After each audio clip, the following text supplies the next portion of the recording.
To try to take the perspective, and this is something that I feel pretty strongly about, that kids who can will, right? Kids are naturally, human beings are naturally motivated to receive praise and to be successful.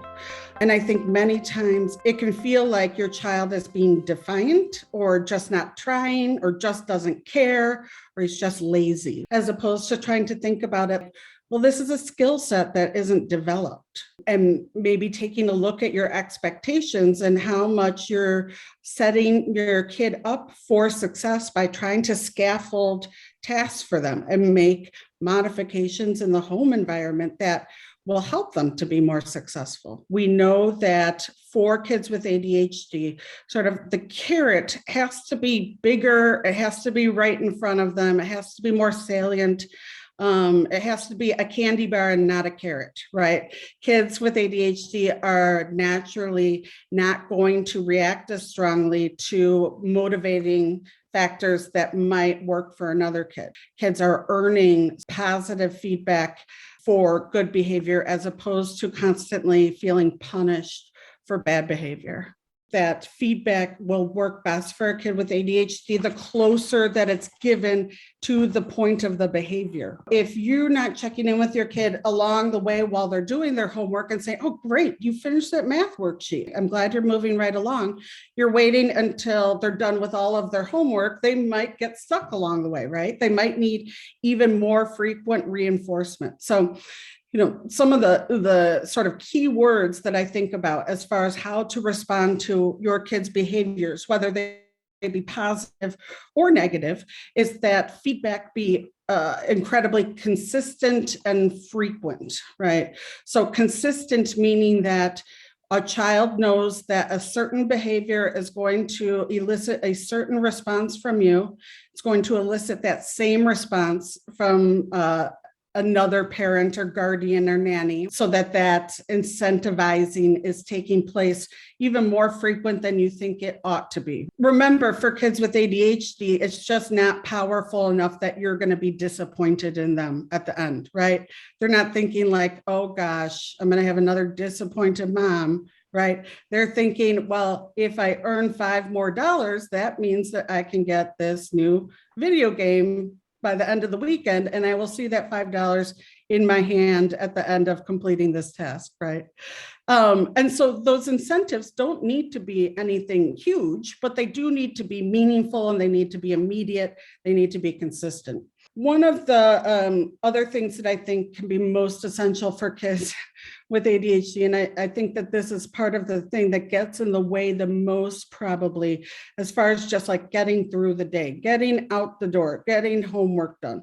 Kids with ADHD do not have a great sense of time. They do not have a great sense of time passing. They do not know what 5 minutes means. Using a lot of external cues, I think, is really important. So putting clocks literally everywhere, giving countdowns as minutes are passing. For little kids, I love the tools that can give a visual representation of the passing of time. So a clock that's like a pizza and the pizza's being eaten up, something that makes it sort of more salient.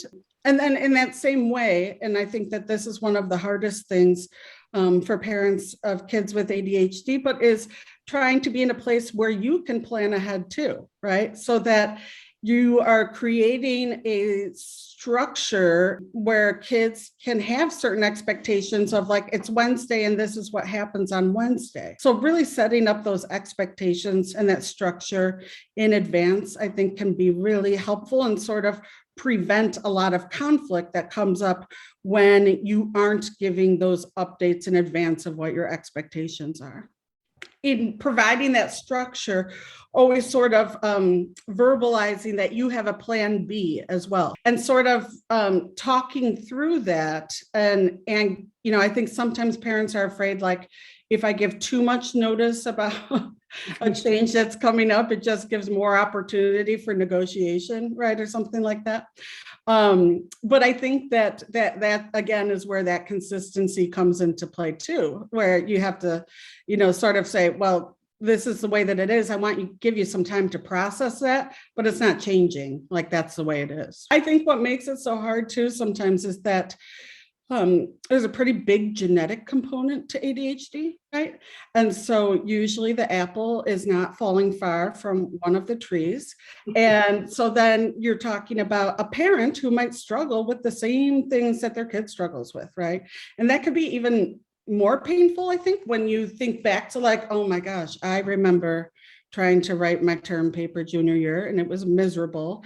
And I think that the instinct in that sort of situation too can sort of be to like step in and solve problems. And that's another hard balance to maintain, right? Is like, how do we learn through this, right? How do we both like sort of hone our skill set in this situation where there is room to approach problems and frustration with curiosity and empathy, right? Can be just enormously powerful if you're not immediately coming down on a kid, but saying, help me understand what's getting in the way.